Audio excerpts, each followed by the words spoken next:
dans le chasse qui parlent soit en partie, soit exclusivement du Beth Amikdash. Alors, il y a deux masertot, deux grosses masertot qui ne parlent que du Beth Amikdash, c'est les Zvachim ou Menachot, ça ne parle que des Korbanot. Il y a aussi d'autres, merci Pidarval. Il y a Meïla. Meïla, c'est celui qui profanait quelque chose qui était Kodesh. Tumura aussi, c'était des inversions. Arachin, c'était aussi, à l'époque du Beth Amikdash, c'était les rachats de personnes. Tout le début de Maseret Shvuot aussi, ça parle que des Korbanot. On voit que le Beth Amikdash a une place prépondérante, et c'est pas que dans notre souvenir.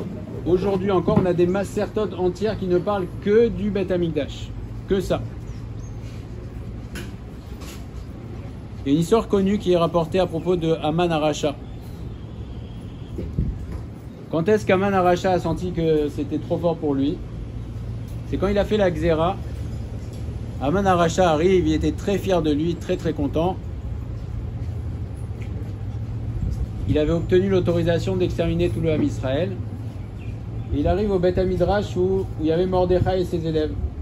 Et Mordechai était avec les enfants.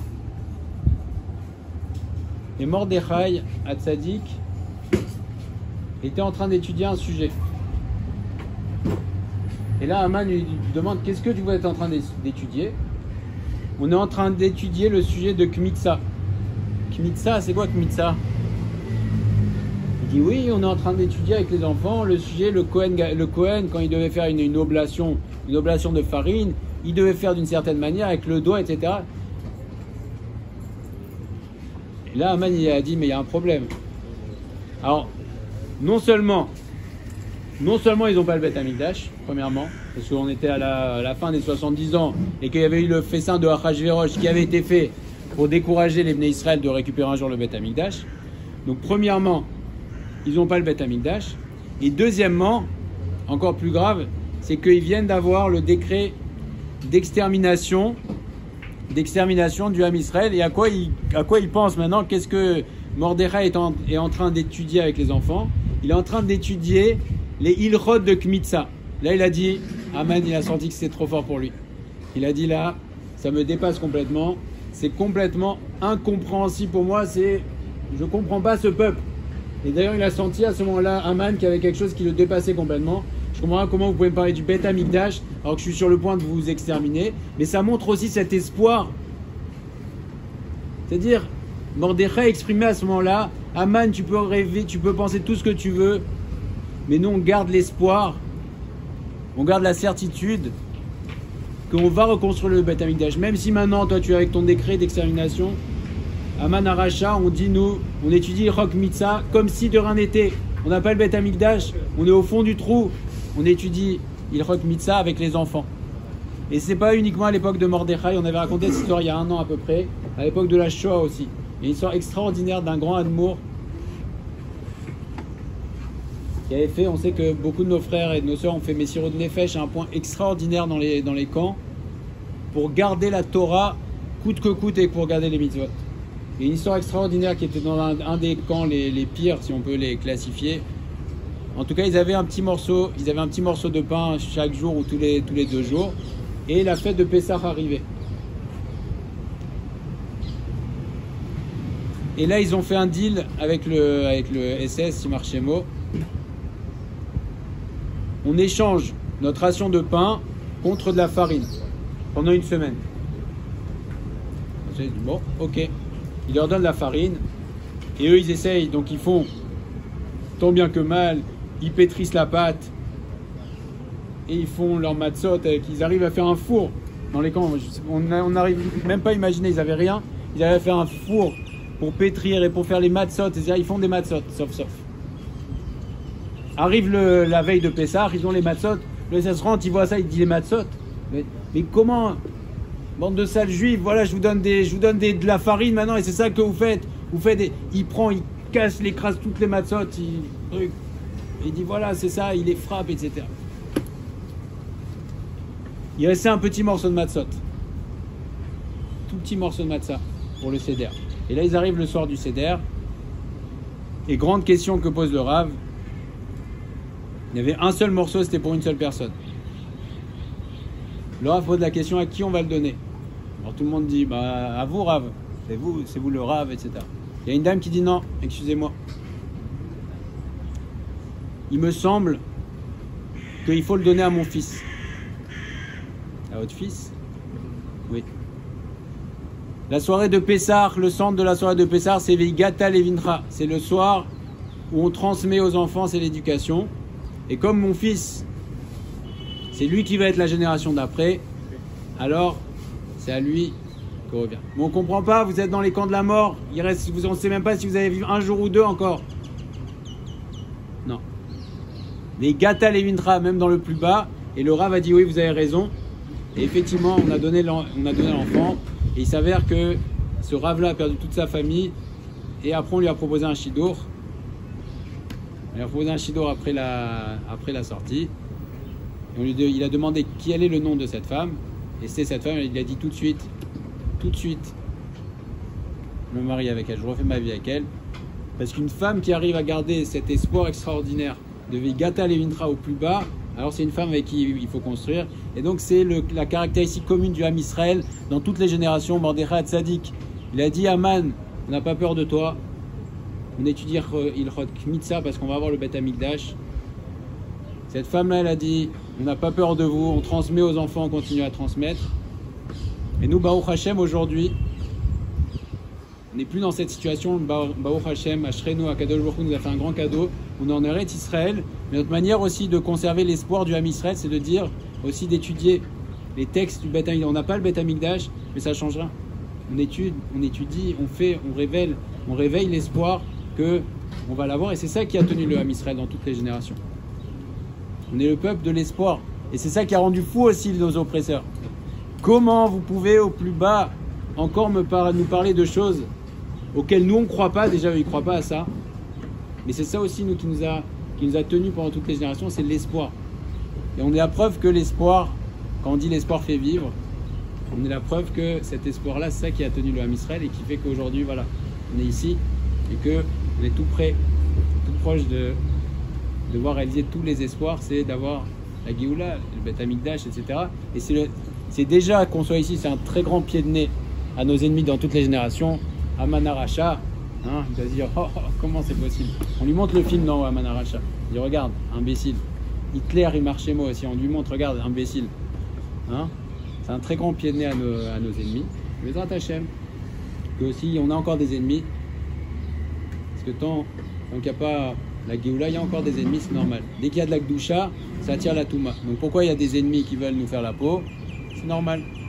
Mais les Hashem, Bekarov, on pourra aussi leur faire un pied de nez. On sera au Beth Amikdash tous ensemble, on va leur dire voilà, tout ce que vous avez fait, ça n'a servi à rien.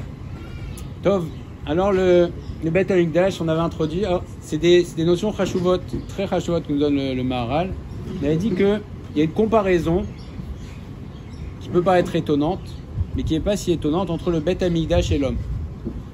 Chez l'homme, il y a 3 machanot, il y a 3 camps chez l'homme. Il y a le camp du kaved qui abrite les désirs, enfin la nourriture plutôt. C'est pas le désir, c'est le fait, c'est la force vitale, c'est-à-dire manger, grandir, enfanter. Le deuxième, c'est le lève, c'est le cœur qui abrite les instincts, les désirs et aussi la colère, les mauvaises midotes, ça c'est le lève. Et le troisième, c'est le moar qui abrite la machashava, qui abrite le zikaron, le souvenir, le da'at aussi, c'est la capacité de prendre des décisions, le da'at. Et le Beth Amikdash aussi, le Mikdash, il y a aussi 3 parties. Il y avait la partie Israël qui était représentée par Yerushalayim, parce que Yerushalayim, il y a une doucha dans Yerushalayim. D'ailleurs, puisqu'on pouvait manger le Maaser Sheni par exemple, on ne pouvait le manger que à Yerushalayim. Alors, il marque loquette, est-ce que la doucha de Yerushalayim c'est uniquement au temps où il y a le Beth Amikdash ou c'est aussi la Atid Lavo. Le deuxième, c'est Machane Levia, c'est le Harabait. Il y a une doucha aussi, on ne peut pas aller sur le Harabait aujourd'hui parce que la doucha reste. Et le troisième, c'est Mahane Shrina, qui est composé de la Hazara.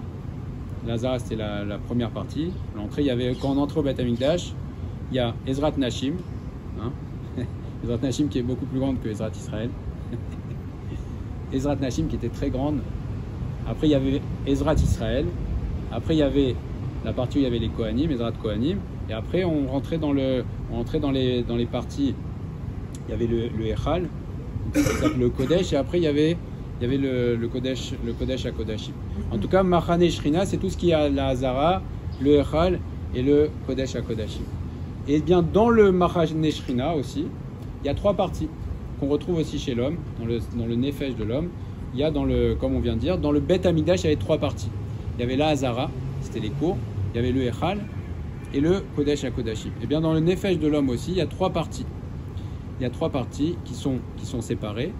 Et là, le Maharal nous a introduit une notion très importante. Le Nefesh de l'homme va donner trois forces distinctes. Mais le Nefesh lui-même, ce n'est pas comme s'il n'existait pas, c'est-à-dire qu'il y a le Nefesh lui-même, mais qui est aussi lui-même qui est inclus. C'est-à-dire qu'il y a le Nefesh qui est inclus et qui donne trois forces. Et là, on retrouve cette même idée dans le Beth Amikdash. Le Beth Amikdash aussi, il y a trois parties, mais le Beth Amikdash est une entité. Eh bien, le premier Beth Amikdash, comme on avait introduit la dernière fois, le premier Beth Amikdash défendait essentiellement de la Gdusha de l'homme. De la Gdusha de l'homme. C'est-à-dire que si l'homme était Kadosh, si le Ham Israël, chacun des Bnei Israël était Kadosh, était dans sa Shlemut, alors il y avait le Beth Amikdash. Et ça représente ces trois forces-là. Les trois forces qu'on a citées. La première, c'est le Kaved, le foie. Et parmi les trois fautes, on a vu que le Beth Amikdash, le premier Beth Amikdash a été détruit à cause des trois fautes. Allez-y, c'est lesquelles? Les trois fautes. Voilà, ok. Alors, le Kaved, ça représente puisque c'est Koach Molid, c'est représenté par la faute de Arayot. Arayot, c'est le Znout. Le deuxième, le Lev. Le Lev, c'est Shfirut Damim. Qu'est-ce qui va amener quelqu'un à tuer Chazvé Shalom? C'est le fait qu'il se laisse aller ses pulsions. C'est le Koach Nekima, la vengeance, la rancune. C'est ça qui amène l'homme à Shfirut Damim. Donc ça, c'est le deuxième. Et le troisième, c'est le Mohar. Et quand un homme laisse dévier son Mohar, alors ça l'amène à la Vodazara. Donc c'est Neged, ces trois forces-là, qu'il y a eu les trois fautes. Et là, le Beth Amikdash, le premier Beth Amikdash, était dépendant de la Shlemut des Bnei Israël. C'est-à-dire que quand les Bnei Israël ne fautaient pas, eux-mêmes, chaque individualité, alors quel était le calcul? Parce que s'il y en avait un qui fautait, est-ce que ça entraînait la destruction? Non, Mistama. Mais en tout cas, il devait y avoir un certain niveau où Akadosh Baruch Hu considérait qu'on avait dépassé une certaine limite et que les individualités dans leur ensemble, est-ce que c'était le Rov ou non? Ça, c'est les calculs d'Akadosh Baruch Hu. Mais en tout cas, quand Akadosh Baruch Hu estimait que Bérov, le Ham Israël, ou dans leur ensemble, il fautait dans ces trois fautes-là, alors Akadosh Baruch Hu considérait que de la même manière que l'homme n'était plus apte à recevoir la Shrina, parce que l'homme est un réceptacle à la Shrina. C'est pas un jeu de mots de dire oui, Shachanti Betocham, je résiderai parmi vous. Ça veut dire que Kadosh Baruch Hu veut résider parmi nous. C'est pas un jeu de mots. Puisque qu'est-ce qui conditionnait l'existence du premier Beth Amikdash? C'est Shachanti Betocham. Si les hommes, chacun dans son individualité, était apte à recevoir la Shrina, alors Kadosh Baruch Hu donnait le Beth Amikdash, le premier Beth Amikdash. Parce que l'homme, s'il y a une comparaison aussi, c'est que Béhémet, l'homme est un Echal. Chacun d'entre nous, on est un Echal pour la Shrina. C'est-à-dire que quand l'homme se sanctifie, on voit, il y a trois manières. On peut se sanctifier aujourd'hui, par exemple, toujours, sur le Znout, sur la Achila aussi, la manière de manger. Un des plus grands tikkunim, c'est la manière de manger. Et aujourd'hui, on n'est pas une génération dans laquelle on jeûne, on n'a pas les forces, mais il y a une des choses qui est les plus importantes, il me semble que c'est Rabbi Nachman de Breslev qui rapporte ça. Il dit que quand Akadosh Baruch Hu voit qu'une personne laisse un petit peu dans son assiette, C'est quoi la meilleure bouchée? C'est pas la première, la dernière. Ah, c'est un plat que tu as aimé, la dernière, elle vaut, hein? Elle est numéro 1 sur le podium. La dernière, c'est celle, c'est limite quand tu as envie de manger le plat, hein? Tu manges la bouchée et le plat aussi, tu as envie de le manger quand c'est très bon. Alors quand tu retiens et que tu manges pas la dernière bouchée, Akadosh Baruch Hu, il dit, ça valait que je fasse tout le monde entier pour cette bria-là que j'ai fait. Oui, un petit peu. Et c'est plus que tous les jeûnes. Parce que le jeûne, qu'est-ce qu'on exprime à travers le jeûne? C'est qu'on se retient de nos envies. De nos envies. Eh bien, quand une personne se retient de manger la dernière bouchée, Akadosh Baruch Hu dit, comment? Et là, il dit quand même, c'est pas sympa ce que tu fais. Là, il n'est pas content. Hein? Parce que même nos femmes sont des cuisinières extraordinaires, exceptionnelles. Hein? Ça, c'est Baruch Hashem, Ashrenu. Voilà. Et il faut complimenter en plus, le dire et manger. Il y avait un rab, on avait raconté cette histoire, elle est magnifique. C'est un rab à Rosh Yeshiva Chashuv. Je crois que c'est un des plus grands Rosh Yeshiva. Il invite un ami des États-Unis qui vient le visiter, il vient à son shiur, et après il l'invite à la maison. Et il mange, il s'assoit. Bon. Sa femme, elle avait fait un repas. Et le rav, il mange vite, il demande à sa femme, tu peux me resservir? Le premier, il dit, bon, je comprends pas, normalement le Rosh Yeshiva c'est un malach, c'est limite s'il mange. Et il mange, et il demande à sa femme, tu peux encore me resservir? 3 fois, 4 fois, il dit, mais... Il lui dit, il est trop étonné, il dit, je comprends pas, il faut que tu m'expliques. Normalement, tout est... Rien. Il faut que tu m'expliques. Il dit, mais sache que le repas de ma femme, c'est ça son shiur, son cours magistral. C'est-à-dire que moi, quand on me dit, quand je fais mon shiur devant des centaines ou des milliers de baruch, mais que je vois que ça a été apprécié, que même quelqu'un vient dire que c'était... Alors c'est ça, ma femme, c'est ça son shiur magistral. C'est-à-dire que quand je demande à ma femme encore et que je la complimente, c'est ça, c'est extraordinaire. Et là, il a appris, effectivement, le Rav, c'était certainement qu'il devait se contenter très peu, mais il donnait la valeur et la chashivut. Ok, en tout cas, on revient maintenant à nos forces. Il y a Kohar, à Achila, Kohar aussi, tout ce qui est le znout, etc. On a ce travail à faire. Deuxièmement, si on veut se sanctifier aussi, c'est dans les midot, le lève. Qui peut dire qu'il n'a pas de midot raot? Ah non, moi je m'énerve jamais. Non, moi je suis pas jaloux. Hein? Moi j'ai pas d'attrait pour le kavod. Tout ce qu'on dit. Akina, ve'atava, ve'akavod. Non, moi ça me concerne pas. Si on nous parle de Korach, après qui connaissait pas la Mishnah, Korach? Hein? Son rave c'était Moshe Rabbeinu. Après qu'il n'entendait pas des sueurs de Moussar, Korach. Korach, il attendait, il avait Ruach HaKodesh, Korach. Et malgré tout, on nous dit Korach, il est tombé, mais pas tombé. Il est tombé dans le Gehinam, Korach. Il est tombé plus bas, et jusqu'à aujourd'hui, il dit Moshe Emet Vetorato Emet. Alors c'est le lève, les midot. Et troisième aussi, c'est dans la pensée aussi. Un Machashava, sanctifier sa pensée. On apprend ça de Yosef Hatzadik, c'est dans la Gemara, c'est marqué. Le puits était vide. En Maïm. Pourquoi tu me dis le puits est vide? En Maïm. Si le puits est vide, alors c'est sûr qu'il n'y a pas d'eau. Ok, il n'y a pas d'eau, mais il y avait des serpents. Et ça fait référence à notre tête. Si notre tête est vide, alors on va entretenir des pensées de n'importe quoi. Et c'est la troisième manière de se sanctifier. Et Bémet, une personne qui essaye de se sanctifier dans ça, dans ses désirs, dans ses pulsions, dans ses midot, et aussi dans ses machashavot, alors chacun à son niveau, c'est Akadosh Baruch Hu dit, et c'est éternel quand il dit Veshachanti betocham, je veux résider parmi vous, c'est que l'homme s'élève. L'homme s'élève, il devient Kadosh, et autour de lui, c'est le Messias Yesharim qui dit que quand l'homme s'élève, alors il élève autour de lui et il élève le monde entier. Akadosh Baruch Hu veut, aujourd'hui en plus qu'on appelle Beth Amikdash, donc on est chacun un Mishkan pour la Shrina. Akadosh Baruch Hu veut ça, et quand on est au niveau, dans les individualités, ça c'était le premier Beth Amikdash. Akadosh Baruch Hu dit, je donne, je suis là. Je suis avec vous. Quand les individualités ne sont plus au niveau, Akadosh Baruch Hu dit, non, on enlève le Beth Amikdash. Et donc ça, c'est, on a dit le Koach HaNefesh dans l'homme, il est Kolel, mais il y a 3 forces aussi. Donc ça, c'est le premier Bet HaMikdash. Il fallait que les 3 forces soient là, les 3 forces Mechulakim. Si les 3 forces étaient là dans l'homme, alors Akadosh Baruch Hu donnait le Bet HaMikdash Rishon qui était d'une Maala Eliona. On avait vu la semaine dernière quelle était la différence entre le premier Bet et le deuxième. Le premier Bet HaMikdash, il y avait le Hesh qui descendait du feu. Deuxième, il y avait la Shrina. Troisième, il y avait le Aaron Abrit. Quatrième, il y avait les Urim Vetumim. Et cinquième aussi, il y avait Ruach HaKodesh dans le premier Bet HaMikdash, ce qu'il n'y avait pas dans le deuxième. Donc le deuxième Bet HaMikdash était d'un niveau bien inférieur. Néanmoins, c'était le Bet HaMikdash d'une doucha qu'aujourd'hui on ne peut même pas imaginer. On ne sait pas ce que c'est. On imagine. Et c'est déjà très bien.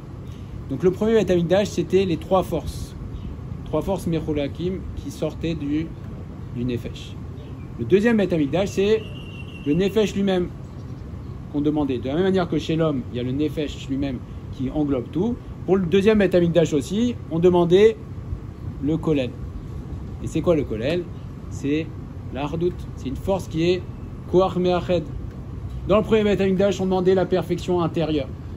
Dans le deuxième, de la même manière que dans l'homme aussi, il y a le Nefesh qui entoure tout, on demande aussi, dans le deuxième Bet HaMikdash, la condition c'était, il n'y avait plus les 3 forces, on demandait que Koach HaMe'ached, et donc on demandait la Hardout. On demandait la Hardout, et donc effectivement c'était d'un niveau inférieur, mais on demandait le Koach HaHardout. Le Bet HaMikdash, le deuxième, était d'un moins haut niveau, puisqu'on imagine bien qu'un homme qui a ces 3 forces dans sa perfection, c'est-à-dire qui sait maîtriser ses pulsions, qui sait maîtriser ses midot, qui sait maîtriser son moar aussi. Alors c'est un Kadosh Elyon. Quand on dit que les Gdolim, ils sont Gdoché Elyon, c'est quoi qu'ils sont Gdoché Elyon? C'est qu'ils maîtrisent ils maîtrisent Meler, ils maîtrisent toute leur force vitale du foie, ils maîtrisent leur désir, ils maîtrisent leur midot, ils maîtrisent aussi leur machashava. Et donc à ce moment-là, ils sont un palais pour la Shrina, c'est Doché Elion. Donc on imagine bien qu'un homme qui est dans cette dimension-là, c'est un Kadosh Elion. Et puisque le Bet HaMikdash, le premier Bet HaMikdash, on demandait cette dimension-là, on imagine la Gdusha extraordinaire qu'il y avait, puisque c'était la perfection de la Shlemut. Le deuxième Bet HaMikdash, on ne demandait pas ça. On ne demandait pas les individualités. Les hommes n'étaient plus au niveau. On demandait le Koach HaMe'ached, on demandait la Hardout dans le Klal Israël. Et c'est pour ça que le deuxième Bet HaMikdash était d'un moins haut niveau. Le premier, on exigeait une perfection des hommes. Et donc c'est une Gdusha Eliona. Les hommes étaient Gdoshim. Et c'est pour ça qu'on avait dit que le Yetzirah venait les taper dans la Avodah Zara, etc. Parce qu'ils étaient d'un niveau très élevé. Il les tapait très haut. Il les tapait dans leur intériorité. Il allait les attaquer à Avodah Zara, dans le Mohar. Il attaquait aussi dans ça, Shfichut Damim, etc. Ils attaquaient eux-mêmes parce que le Bet HaMikdash dépendait de ça. Le deuxième, ça ne dépendait pas de ça. Ça dépendait de la Hardout.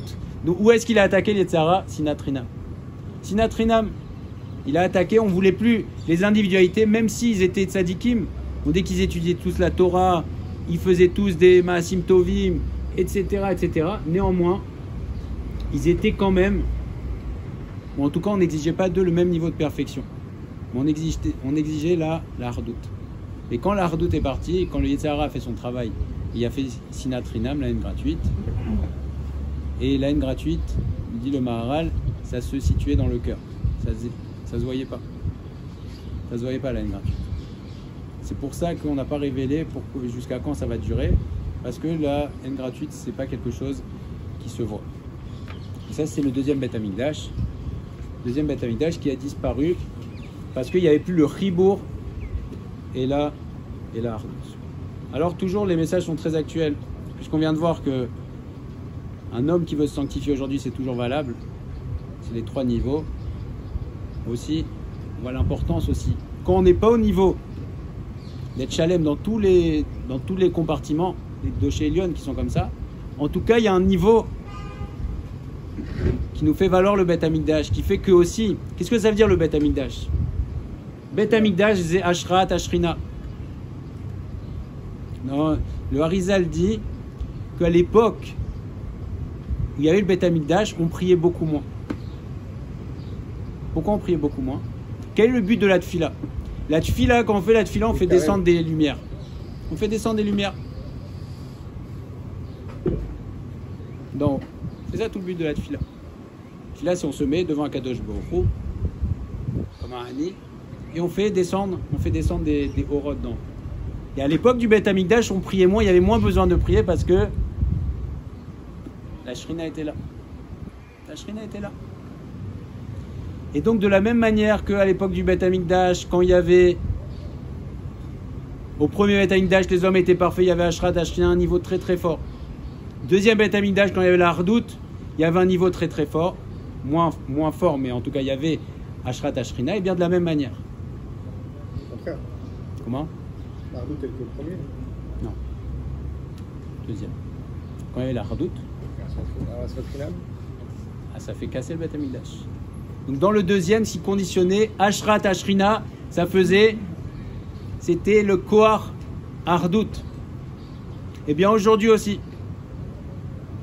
celui qui est au niveau d'être un Kadosh Elyon et Gdolé Ador, Tov, il a Ashrat Ashrina sur lui. Mais si on veut Ashrat Ashrina aussi dans un groupe, le message bien sûr qu'il est actuel, on a fait Parashat Korach. Si on veut Ashrat Ashrina, et Mamash, on n'est pas en train de faire des figures de style. On veut Ashrat Ashrina dans un endroit avec toutes les brachot qui vont avec. Ce qu'on dit dans la fin de Maseret Sota, si les Bnei Israël, si les Umot Haolam savaient ce qu'apportait le Beth Amikdash, c'est eux qui nous pousseraient à aller reconstruire le Beth Amikdash. La dernière Mishnah de Maseret Sota dit depuis que le Beth Amikdash a été détruit, c'est de pire en pire et il y a plus de bracha dans le monde et les klalotes se succèdent, etc. Et bien pareil, au niveau d'un groupe, si on veut Ashrat Ashrina avec toutes les brachot qui vont, Kohar Hardout. Si on n'a pas la possibilité aujourd'hui de se sanctifier au même niveau, eh ben c'est Kohar Hardout qui fait qu'il y a Ashrat Ashrina avec toutes les brachot. Alors c'est Beth Amikdash Sheni. Ça c'était Kohar HaNefesh et Kohar HaArdout. Mais il y a deux autres dimensions que nous révèle le Maharal. Le premier Beth Amikdash, ce qu'on appelait Itaruta Dil-Ela. Itaruta Dil-Ela, c'était un éveil d'en haut. Le premier Beth Amikdash venait Bisrout à Avot. Avot Akdoshim. Akadosh Baruch Hu a fait une promesse. C'est comme si on avait un capital sympathie. On venait de Avraham, Yitzhak et Yaakov, ce qui n'est pas vrai. Hein, quand on dit, je pense que c'est le Rav Dessler qui dit, le Rav Benichou l'avait rapporté dans les Shurim, il dit mais on se moque de qui là? On vient faire Tfila, Eloké Avraham, Eloké Yitzhak, Eloké Yaakov, ok magnifique, on est les enfants. Il y a des passe-droits ici? Pas de passe-droit. Et alors tu es le fils de ton arrêt, d'ailleurs c'est un petit peu lointain, de 1000 générations. Oui, à Kadosh Baruch Hu, bien quand on fait le Akedat Yitzhak, on sonne le chauffard, oui rappelle-toi de quoi? Non, tu as un dossier, rappelle-toi de quoi? Qu'est-ce qu'on rappelle? On rappelle qu'on est les enfants des descendants et qu'on a les capacités aussi de faire comme Avraham, Yitzhak et Yaakov. C'est pas un capital. Mais en tout cas, à l'époque, il y avait une forme de capital qu'on n'a plus. Aujourd'hui, on dit que le Srut Avot, c'est terminé. On compte plus sur le Srut Avot. À l'époque, il y avait un Srut Avot, c'est ça le premier Beth Amikdash, c'est Itaruta Dil-Ela. C'était Bisrut Avot Akdoshim, qui avait le premier. Oui, tu as une question. Non, mais comment c'est possible qu'on dit qu'on n'est plus maintenant les enfants de... On est toujours des juifs, les enfants de... Oui, mais on ne peut plus dit pas... le srout. Voilà, c'est pas le srout, c'est qu'on dit... C'est dans notre nature à nous. C'est ce qu'on disait, on est les descendants, c'est-à-dire qu'on a... Avraham, Yitzhak et Yaakov nous ont légué les forces pour toutes les générations, de faire le travail que tu nous demandes. Donc on peut le faire. Et c'est pas le srout avec de dire voilà. Comme par exemple quelqu'un il va au jugement, il dit oui je suis le fils de l'ami du juge. Au contraire c'est quelque chose qui est. Ils ont dit oui effectivement comme tu dis quoi Kadosh Baruch Hu, Bisrout à Avot, ils nous ont légué en chacun des juifs dans toutes les générations la force de suivre le maasé Avot. Alors le premier Beth Amikdash c'était Avraham, Yitzhak et Yaakov, Bisrout. Et chacun avait une particularité. On a vu qu'il y avait les trois fautes. Avraham Avinu, il était Gadour Be'arayot. C'était le plus fort. Alors bien sûr qu'on ne va pas classifier dans les Avot, Razvéchal, mais c'était tous d'un niveau de perfection inimaginable. Mais en tout cas, Avraham Avinu était représenté, même si c'était Ish Chesed, et on sait que le Chesed mal orienté, c'est le Znout, n'est-ce pas? Le Chesed, c'est l'absence de barrière. L'absence de barrière, c'est ça, casser les barrières. Avraham Avinu, il avait... il avait les 4. Comment? Avec l'extrême gauche, ça peut être très grave. Voilà. Le chesed, c'est l'absence de barrière. Et d'ailleurs, les relations incestueuses, etc., c'est appelé dans la Torah chesed. Chesed, quoi chesed? Du chesed, si. Chesed, c'est l'absence de barrière. Donc Avraham Avinu, c'était le chesed, mais qui était maîtrisé. Puisque Avraham Avinu, l'extrême du chesed, c'est le harayot, c'est l'absence de limite, c'est aller avec des femmes qui sont interdites ou avec des hommes qui sont interdits. Ça, c'est le chesed mal orienté. Avraham Avinu, c'était ça sa grandeur, c'est le chesed, mais bikdusha. Et Avraham Avinu était gadour barayot comme personne, puisque on rapporte, c'est rapporté dans Maseret Baba Batra, c'est rapporté la comparaison entre Yov et Avraham Avinu. Et le Satan, il dit, je suis quelqu'un d'extraordinaire, mieux que Avraham Avinu. J'ai Yov. Yov était un tzaddik, Hatsum. Il y a une marque s'il était Yehudi ou non, et l'homme est chané. Mais en tout cas, le Satan, il vient et dit, j'ai quelqu'un de mieux que Avraham Avinu. Et là, on dit, non, comment ça mieux qu'Avraham Avinu? Pas du tout. Avraham Avinu, il était Gadour Be'arayot. Yov ne regardait pas une femme qui n'était pas à lui. C'est très bien, c'est extraordinaire, c'est un très grand niveau. Mais Avraham Avinu, même pas sa femme, puisqu'il découvre la beauté de Sarah. Hein, quand il arrive en Israël, il dit, ah maintenant je sais que tu es une belle femme. Quoi, tu savais pas? Non. Regardez pas ça. Donc Avraham Avinu, il était Gadour Be'arayot. Et quand on a fait la faute de Arayot, Gilouï Arayot, il y a eu, on a enlevé le srout de Avraham Avinu. Yitzhak Avinu, c'est la force de se soumettre devant Akadosh Baruch Hu et de donner sa vie. Donc il est Neged, la Avodah Zara. Avodah Zara. Avraham Avinu, Yaakov Avinu, c'est Yitzhak Avinu, c'est la Avodah. Donc quand on a fait Avodah Zara, srout de Yitzhak Avinu. Troisième, c'est Yaakov Avinu. Il reste quelle faute? Il reste Shfirut Damim. Shfirut Damim, c'est le meurtre. On dit que Yaakov Avinu Lomet. Yaakov Avinu Lomet, il représente la vie Yaakov Avinu. Et aussi, Yaakov Avinu, on dit qu'il n'a jamais vu de sa vie de Kéri, de perte. Et le Kéri, Zera Levatala, c'est une forme de Shfirut Damim. Et également, Yaakov Avinu est Neged Esav. Esav, il était Adomi, il était Édom rouge qui représente le sang. Donc Yaakov Avinu représente la vie. Et quand on a, cette fois-ci, fait la faute de Shfirut Damim, donc là, du coup, on a fait les trois fautes. Et là, il n'y a plus le srout avant. Le deuxième, c'était Neged Knesset Israël. Et Knesset Israël, le Maral nous dit que Knesset Israël est d'un moins haut niveau que les Avot Akdoshim. C'est pour comprendre les niveaux. C'est comme les enfants, arrière-petits-enfants. C'est une doucha, bien sûr, mais les Avot Akdoshim, quand on dit Avot Akdoshim, donc Knesset Israël, il y a une doucha, une très grande doucha, mais qui est inférieure à celle des Avot des Shorashim eux-mêmes. Et bien Knesset Israël, sa force, c'est l'Ardout. Knesset Israël. Donc quand il n'y avait pas l'Ardout, alors ça c'était le deuxième, et c'était It Aruta Dilteta. Le premier, c'était un réveil d'en haut. Si en haut il y avait le srout, ça venait. Le deuxième, ça dépendait de la qualité d'en bas. Il y avait une promesse malgré tout. Comment?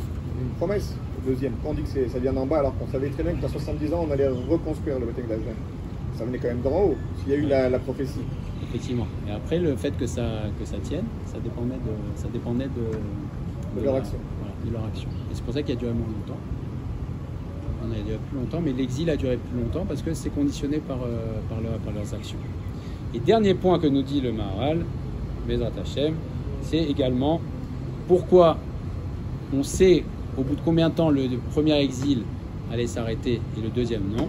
Parce que le premier exil, ils étaient dans un niveau de Chashivut plus important. C'est-à-dire que les individualités étaient importantes. Et comme chaque chose d'une personne importante, si par exemple on voit le président d'un pays quelconque, chacun de ses actes va être marqué. Monsieur Lambda, il fait sa bêtise, bon, personne n'y fait attention. Eh bien, les personnes importantes, chacun de leurs actes sont marqués. Et de la même manière que les premiers, à l'époque du Beth Amikdash, s'ils étaient Chashouim dans le sens où ils étaient d'une très grande élévation, alors c'était marqué. Donc c'est pour ça que la fin aussi de leur exil était marquée. Les deuxièmes étaient moins importants en Chashivut. C'est pour ça que la fin de l'exil n'est pas marquée. Et pour terminer, on est toujours, même si on est tout proche de la fin, on n'a pas encore terminé. On est dans le processus de Géoula, on est à la fin du processus de Géoula. Alors est-ce qu'on nous demande le travail des premiers Non. On ne demande pas d'être tous des Gdoshé et Lyon. On n'a pas la force. Par contre, travailler chacun à son niveau sur ses midot, sur ses ta'avot, sur son moach aussi, nos machashaot, oui, mais surtout, puisque nous on est les enfants du deuxième Beth Amikdash, alors ça on peut. C'est travailler chacun sur Sinatrinam et au contraire transformer Sinatrinam en Avatrinam. Avatrinam, c'est aimer sans raison. Pourquoi Parce que c'est un Yehudi. Un Yehudi, un juif ou une juive, on l'aime sans raison. Sans raison. Pourquoi? Parce que Avatrinam, pourquoi il y a des raisons pour aimer? Est-ce que nos enfants, on conditionne l'amour qu'on a pour nos enfants par quelque chose? Il n'y a pas de raison. Un enfant, il fait ce qu'il veut, tu l'aimes. Un Yehudi, quel qu'il soit, où qu'il soit, on doit avoir Ava. Alors après on dit oui, mais il y en a... C'est dans la Torah, on te dit le sonnet. C'est quoi le sonnet? Si l'âne de ton ami ploie, de ton ennemi ploie, quoi, ça existe de détester un Yehudi? Rashi nous dit tu détestes son attitude, oui tu as le droit de détester son attitude, mais lui tu l'aimes. Donc on doit toujours avoir Ava, une Avatrinam. Il n'y a aucune raison pour aimer. Tous les juifs, on aime un juif parce que c'est tout. Je l'aime parce que Avatrinam et Bezrat Hashem, Sazoché, Allah, Geoula.